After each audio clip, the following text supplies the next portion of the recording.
Hi grade 9s, it's Miss Thangraj here. Today we're going to continue our series on simplifying and solving, and today we're going to solve equations with combining like terms. So this is something that we're going to learn together, and by the end you'll be an expert at it. I want to remind you that it's important for you to get a pencil and a piece of paper so that we can do math together while we're watching this video. It's not as useful if you're just watching me. It's better if you're actually doing the math with me. So let's remember video number 2 where we learn to simplify. And today what we're going to do is we're going to use those skills that we learned in video number 2 and combine it with solving equations to answer some more challenging questions. We'll start with this question. Negative 5x plus 4 plus 2x is equal to 16. I want to remind you that the first thing you need to do is you need to simplify the left-hand side just like we did in video number 2. So ignore the 16 to begin with and just simplify the left-hand side, and then we'll do algebra and we'll solve the equation. If you are hearing some dinging in the background, it's just because my husband's at work and he's texting me. And so every time you hear a ding, it's a notification that my husband is sending me a message. So try to ignore those while we're doing math, and I'll try to ignore them too. Okay, so this is the question. And remember what I just said. I said that you want to simplify the left-hand side before you solve the equation. So pretend that the 16 was not there. So what we want to do is we want to put together the parts that go together, and notice I'm circling the sign in front of each of the numbers. So that means I have negative 5x plus 2x, and then I have plus 4. So I haven't simplified yet, but at least I've put together the parts that go together. So you need to take out your calculator and you need to press the negative button and go negative 5 plus 2, and that will give you negative 3x plus 4 is equal to 16. Okay, now that's a simple algebra question. So we had an x, we multiplied it by negative 3, and then we added 4. So we want to undo those things. So we're going to take away the 4 because we didn't want to add it in the first place. We want to undo that. Here these cancel out, and I'm left with 16. Subtract 4 gives me 12, and then I want to divide by negative 3. Whatever is in front of the x, that's the exact same thing you need to divide the x by. So that means x, if I took a calculator, this would be negative 4. Now, I just want to show you one more time how you can check this. There are 2 ways that you can check. I'm going to get a different color marker out of my pencil case.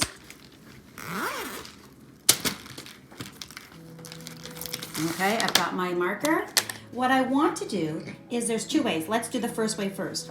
I'm going to cross off all these x's and I'm going to put the number minus 4 here.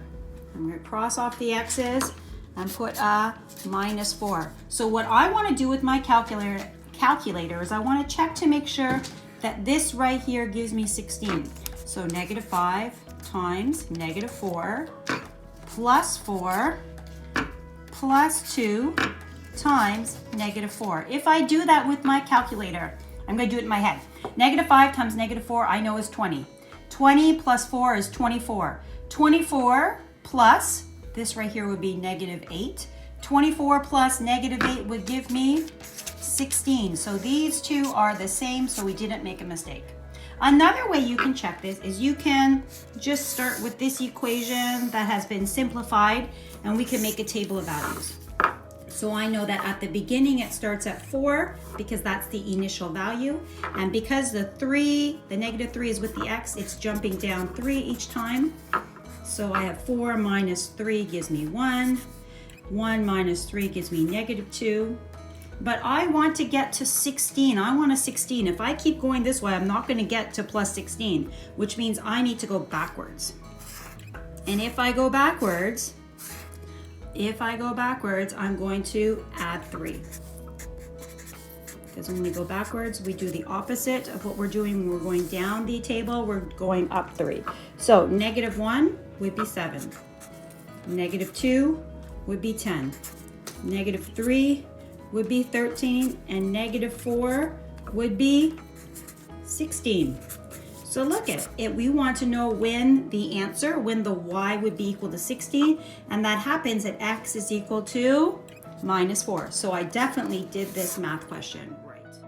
We'll try a second question. 7x minus 2 minus 5x plus 8 is equal to 30. And just like last time, we're going to ignore the equals 30, and we're just going to simplify the left-hand side. That means I need to put the parts with the x together and the parts without the x together. Let's do that right now.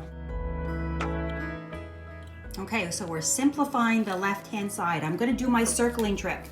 I'm going to circle the 7x. I'm going to circle the 5x, but with the 5x goes the negative. I'm going to put a heart around the 2, but it's not just 2, it's -2. And a heart around the 8, but it's not just 8, it's +8. So now I want to put them together. I have 7x minus 5x. And then I have -2 plus 8 is equal to 30. But again, we're going to not worry about this just yet. We're going to simplify. So I'm going to take my calculator and do 7x minus 5x, and that will give me 2x. Now I need to simplify this. Don't forget that because these two parts are together and this is in front of the first part, this is a negative. So I need to do -2 plus 8. If I do -2 plus 8, my calculator will give me a 6, and that's a +6. If it just says 6 on your calculator, it means +6. And then we're going to simplify. These cancel out. 2x is equal to 30 minus 6 is 24. X is equal to 24 divided by 2. X is equal to 12. Now, if you want to check, that's my son coming down the stairs. You could use a different color marker. You could put the 12 here. You could put the 12 here because it says that the x should be equal to 12. Okay, so we need to take our calculators out. We need to go 7 times 12, subtract 2. Subtract 5 times 12 plus 8. So 7 times 12. Subtract 2. Subtract 5 times 12 plus 8. If you do that with your calculator, I promise you, you will get 30. So that means this is the correct answer. We're going to try this last question together, and this question is very challenging. So please do not be discouraged if this one you don't understand. This is a 4 or a 4 plus or a 4 plus plus question. So if you understand everything else and don't understand this one perfectly, don't think that means that you're not smart enough or you don't understand enough. It just means that you're having a tough time with a question that's really hard. So the reason this question is hard is because I have x's on both sides of the equation. So we're going to have to deal with that. But before we can do that, we're going to have to simplify the left-hand side first. I need to put the 3x and the minus 2x together, simplify the left side, and then we'll talk about what we need to do with the x's on the opposite sides of the equation. Okay, so here's my question. I'm going to ignore the right-hand side. I'm going to just look at this left-hand side and simplify it first. So I have 3x minus 2x. So 3x minus 2x would just be 1x plus 5. And on the other side, I have 6x minus 10. Okay, so I want you to remember that this plus 5 and this minus 10, if we were graphing, they would be the initial values. And we always want our initial values together because they are the same things, okay? And then this 1x and the 6x, these parts would be the slopes. I shouldn't use slope, that's not usually the word we use. We use rate of change. When you get to grade 10, you'll use this word slope, but right now we're in grade 9, so we use rate of change. So for example, if I was making these two tables, x, y, this one would start at 5, and it would, what would it do? It would jump up by 1s. So it would be 6, 7, 8, 9. The other one here would start not at 10, but at minus 10. So it would start at minus 10, and oops, that doesn't look like a 10, does it? It would start at minus 10, and it would jump up 6. So let's see what happens. Net minus 10 plus 6 is minus 4. Minus 4 plus 6 is 2. 2 plus 6 is 8. Oh, wow. Using tables of values, I've already came up with the right answer. 3, 8. 3, 8. So we know that they should be the same when x is equal to 3. That should be the answer when we do the algebra. So let's try that now. Let's see how we can do that.